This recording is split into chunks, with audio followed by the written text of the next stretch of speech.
Bonjour aux amateurs des analyses et des paris. Je vous retrouve pour le combat qui oppose Rob Font à Figueiredo. Commençons par Rob Font. Il fait 1m73, il a une allonge de 182 cm. En 16 combats, il n'a pris aucun KO, ce qui quand même indique un bon menton. Il est en orthodoxe, il a une garde-main haute, qu'il maintient très fréquemment et qu'il maintient bien.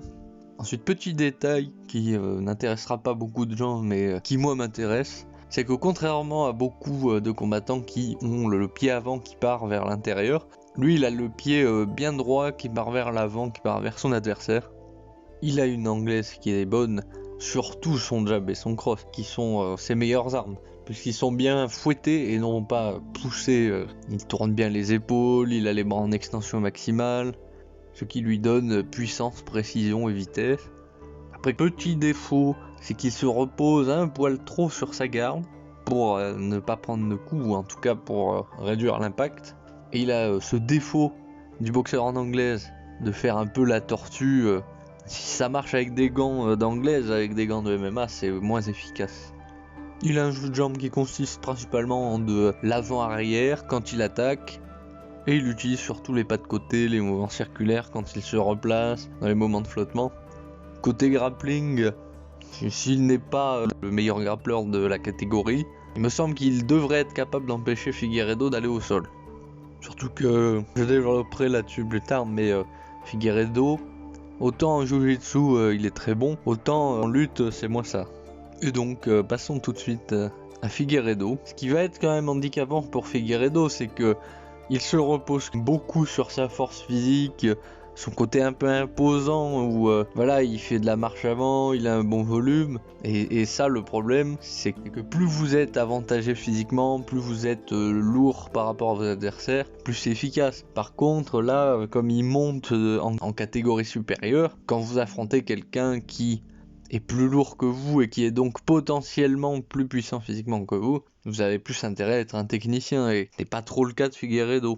C'est un peu un brawler, c'est un bagarreur quoi Figueiredo. Surtout que dans ses dimensions physiques, il est véritablement en infériorité dans ce combat, puisqu'il fait 1m65 pour 173 cm d'allonge.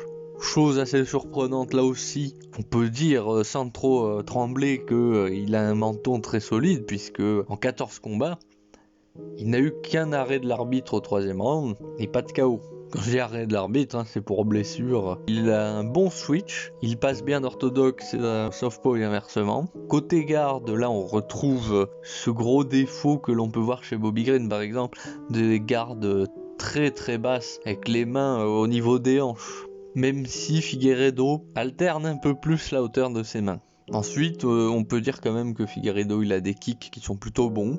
Le problème, c'est que quand vous envoyez un kick contre quelqu'un qui est plus grand que vous, qui a plus d'allonge, il peut en fait vous envoyer un jab ou un cross à ce moment-là, puisque il peut vous toucher de plus loin. Alors que voilà, les jambes donnent quand même normalement une meilleure allonge que les bras. Mais quand il y a une différence de taille, ça annule un peu ce côté, ah oui, les jambes permettent de toucher de plus loin. Mais aussi, voilà, le problème du fait qu'il soit un bon kicker, le fait que ça ne va pas compter pour beaucoup, c'est que la garde-main haute de Font va très bien bloquer les middle et les high kicks. Il y a peut-être d'ailleurs une carte à jouer sur les low kicks, puisque avec la garde-main haute, il y a une petite perte de visibilité, donc peut-être une petite perte de réactivité. Donc c'est toujours envisageable. Côté jeu de jambes, il est très actif dans son jeu de jambes. Mais le problème, c'est que parfois il a des choix de déplacement qui sont inquiétants. Ce n'est pas rare de voir Figueiredo charger en ligne droite en pur Leroy Jenkins sans la moindre garde. Et c'est vraiment menton en premier, avec le menton en avant, prêt à tout recevoir. Après, question posture, il est ni trop penché en avant ni en arrière. Il a une bonne variété d'attaques qui sont bien mixées, en s'adaptant aux ouvertures laissées par l'adversaire. Après voilà, le gros problème c'est que la Figueiredo il ne peut pas se permettre de débuter les échanges par un kick, du moins un middle ou un high kick, car il a tendance à oublier sa garde, à oublier sa défense également quand il envoie des kicks. Il ne laisse pas trop ses mains, il ne tend pas son bras avant devant lui pour créer un obstacle aux attaques de l'adversaire. ce qui est d'autant plus dangereux contre un boxeur avec de très bons fondamentaux comme Rob Font, qui peut très bien contrer son coup de pied par un jab ou un cross. Ensuite, comme je le disais, là il a une carte à jouer, c'est en Jiu-Jitsu. D'ailleurs, Rob Font devra faire tout ce qu'il peut pour empêcher Figueiredo de l'emmener au sol. Mais le problème, c'est que Figueiredo, il n'a pas une lutte incroyable. Même s'il a une bonne force physique, le problème, c'est qu'il se retrouve contre un combattant plus lourd que lui. Là. Il n'est pas un lutteur à la technique exceptionnelle, mais c'est plutôt que pour la catégorie dans laquelle il était avant, il avait une très bonne force physique. Ainsi, tous ces éléments me mènent à hésiter entre décision Rob Font et KO deuxième ou troisième, KO ou arrêt de l'arbitre, parce que Figueiredo est bien trop ouvert au jab et au cross de l'adversaire. Et malheureusement pour lui, les jabs et les crosses, ce sont les meilleures armes de Rob Font. En plus, il faut quand même noter que Figueiredo, il privilégie la mi-distance, ce qui est assez logique pour un bagarreur, pour un brawler, alors que Rob Font c'est plus la longue distance, qui est logique également, quand vous êtes bon en jab et en cross, vous n'avez pas intérêt à trop vous rapprocher. Franchement, je pense qu'aussi ce qui va beaucoup compter, c'est que Figueiredo, on ne peut pas dire qu'on le voit très souvent employer une autre stratégie que de foncer et de faire le bulldozer. Mais bon, il peut toujours nous surprendre, on ne sait jamais, mais c'est quand même peu probable. Ce qui fait que je pense quand même plutôt pour décision ou KO deuxième, troisième round de Rob Font. Côté Paris, là pour le coup on a un combat qui reflète un peu plus la réalité, qui reflète davantage ce à quoi on peut s'attendre, qu'à 1,60 Rob Font et à 2,10 Figueiredo. C'est à peu près les chances de victoire que je donnerais aussi, même si j'aurais plus tendance à mettre 1,50 Font et 2 Figueiredo.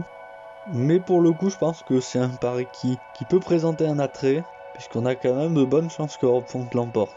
Après, comme je le dis incessamment, personnellement, je ne fais aucun pari combiné, parce que je préfère faire des simples et en gagner 1-2 par carte sur 3-4 paris, que de perdre 1000 € pendant un an pour en gagner 1500 par pur miracle. Ça me semble pas une stratégie très intelligente, quoi. Mais bon, après, ceci ne me regarde pas, puisque bien sûr, chacun est libre de scruter. Puis si vous êtes toujours là, que mes égarements ne vous ont pas dissuadé de continuer, eh bien je vous remercie d'avoir écouté aussi longtemps. Laissez un commentaire sur ce que vous pouvez penser de ce combat, de comment il se déroulera. Si la vidéo vous a plu, mettez un pouce bleu, abonnez-vous, activez la cloche des notifications, et je vous retrouve pour l'analyse de Sean Brady et Kevin Gastelum.